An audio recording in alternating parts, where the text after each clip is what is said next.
Por mais que estejamos bem atentos, às vezes pessoas e situações assombrosas passam por nossas vidas despercebidas, até que, quando menos esperamos, a verdade aparece. Essa é a história de como um homem e seu cachorro encontraram provas de um misterioso crime que envolveu sua própria família, mas que permaneceu escondido por muitos anos. Na cidade de Governador Valadares, no interior do estado de Minas Gerais, existia uma família que há muito tempo dominava o cenário político da região, passando o legado de geração em geração. Era a família Andrade responsável por governar parte do estado e principalmente Governador Valadares e seus arredores. No ano de 1992, Antônio Andrade Neto, de 26 anos naquela época, estava concorrendo ao cargo de prefeito da cidade, contando com o apoio da maior parte da população e de sua família. Antônio era casado com Eliane, uma mulher maravilhosa que sempre esteve ao lado do marido, o apoiando e cuidando nos momentos mais importantes de sua vida. Após se casarem, Antônio decidiu concorrer ao cargo de prefeito e estava seguindo os passos do pai, diferente de seu irmão, José, que optou pela área do direito, se tornando um grande promotor de justiça, muitas vezes indo contra os interesses políticos da própria família, que sempre escondeu muitos segredos. Quando estava no meio da campanha eleitoral, Antônio estava com as maiores chances de vitória e seu irmão, José, ia se casar com o amor de sua vida, sua namorada, Silvia.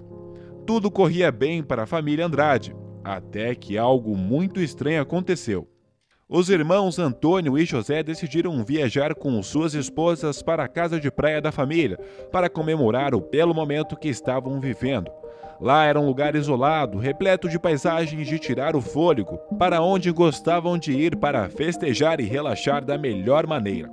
Um dia, os casais acordam cedo para ir à praia aproveitar o belo dia de sol. Era um agradável dia de verão e os irmãos planejaram levar drinks para beber na beira do mar. No final da tarde, a esposa de Antônio, Eliane, disse que voltaria para casa para descansar, mas que era para eles não se preocuparem em aproveitarem o máximo daquele momento. Despediram-se e Antônio, José e Silvia beberam bastante até que José caiu no chão e dormiu embriagado, como costumava fazer quando passava dos limites. Antônio e Silvia se olharam e foram para uma trilha próxima da praia, deixando José dormindo. Após um tempo, quando José finalmente acordou, olhou para o lado e viu Antônio dormindo profundamente deitado na areia, José acordou o irmão e eles procuraram por Silvia, mas não a encontraram, concluindo que ela provavelmente devia ter voltado para a casa de praia. Quando chegaram na casa, Eliane os recebeu zombando do estado de embriaguez dos dois, que riram e perguntaram de Silvia. E Eliane disse que Silvia não havia voltado para casa, que achava que ela estava com eles. Naquele dia, eles procuraram por Silvia por toda parte, mas não a encontraram. A jovem desapareceu sem deixar rastros e ninguém sabia onde ela poderia estar. Naquele ano, Antônio ganhou as eleições, mas seu irmão estava desolado procurando incessantemente por sua namorada desaparecida, como se sua vida dependesse apenas daquilo. O rosto de Silvia apareceu em jornais e programas de televisão da época, mas, após algum tempo de busca, eles arquivaram a investigação por falta de evidências. Antônio se tornou um dos maiores políticos da região e, após o cargo de prefeito que exerceu por 2 mandatos, alcançou o cargo de governador do estado, sendo idolatrado por onde passava. No início era reconhecido por ser um grande homem, maravilhoso pai e marido, além de receber as honras pelos feitos nos cargos políticos. Mas com o passar dos anos, todos viram que não era bem assim. Seu irmão, José, continuou trabalhando e após muito tempo procurando por seu amor, decidiu desistir e seguir em frente. Adotou um cãozinho lindo e deu-lhe o nome de Nico, que se tornou um grande parceiro de vida, por quem ele desenvolveu um amor que jamais havia sentido antes por um animal.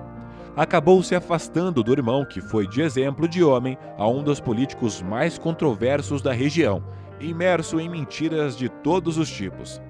10 anos se passaram e Antônio estava no seu 2º mandato como governador. trabalhando para manter a sua reputação e os negócios em ordem, em meio a traições no casamento e escândalos de corrupção. Um dia, José decidiu ir até a casa de praia, que não ia desde que havia desistido de procurar Sílvia, pois o lugar lembrava o dia em que a viu pela última vez. Acompanhado de seu cachorro Nico, que era bem esperto, foi para a casa de praia passar o fim de semana. Quando chegaram, Nico correu pelo quintal e explorou o lugar, curioso como sempre, enquanto José organizava as coisas dentro de casa. Após alguns minutos, José escutou o uivo distante de Nico e soube que havia algo errado. Os latidos e uivos chamaram a atenção de José, que sentiu um arrepio por seu corpo e saiu correndo em direção aos sons do cachorro, que parecia estar perto da praia. José passou pela trilha que fez no dia em que sua amada Sílvia desapareceu e correu em direção aos latidos de Nico, que ficaram cada vez mais próximos, até que finalmente alcançou o cão que estava em frente a um buraco que havia cavado na terra. José não podia acreditar. Nico havia cavado bem fundo e encontrou um corpo. José sentiu seu corpo amolecer, com medo de ser quem ele imaginava. Conseguiu se recompor e chamou as autoridades que, após analisarem e constatarem que o corpo era de Sílvia. José ficou indignado, pois sabia que aquilo havia sido feito por alguém. Descobriram através de autópsia que Sílvia estava grávida, e José decidiu que não descansaria enquanto não descobrisse quem foi o responsável por aquele crime horrível. A polícia reabriu o caso e voltou a investigar após serem impressionados por José e pela família de Sílvia. José decidiu investigar por conta própria como podia, vasculhando e procurando algumas pistas nas coisas de Sílvia, que ainda guardava consigo. Olhou por tudo, até que encontrou em uma caixa inúmeras cartas de amor, assinadas apenas pela letra A, ao final de cada uma. Ele leu tudo, das juras de amor às brigas intensas, leu sobre a gravidez e sobre como Sílvia ameaçava contar tudo para a família, destruindo uma reputação política que estava apenas começando.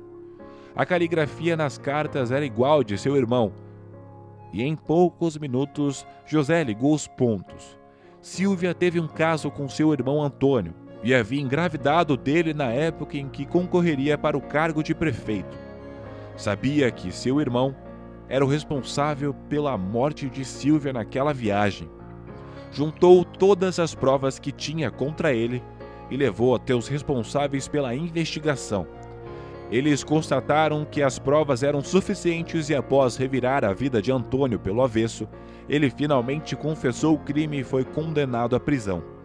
Naquele dia, na praia, eles haviam brigado e Antônio atingiu a cabeça de Sílvia com uma pedra, matando-a e enterrando-a em seguida, desesperado pelo medo de perder tudo que havia conquistado. José e a família de Sílvia acabaram se aproximando e acolheram em meio a todos os acontecimentos. Apesar da dor da perda, agora estavam em paz, pois sabiam o que havia acontecido e poderiam seguir em frente, principalmente tendo o apoio uns dos outros. Após algum tempo, todos conseguiram superar o acontecido, e José se casou, tendo hoje uma linda família a quem dedica todo o seu amor. Quem poderia imaginar, não é mesmo?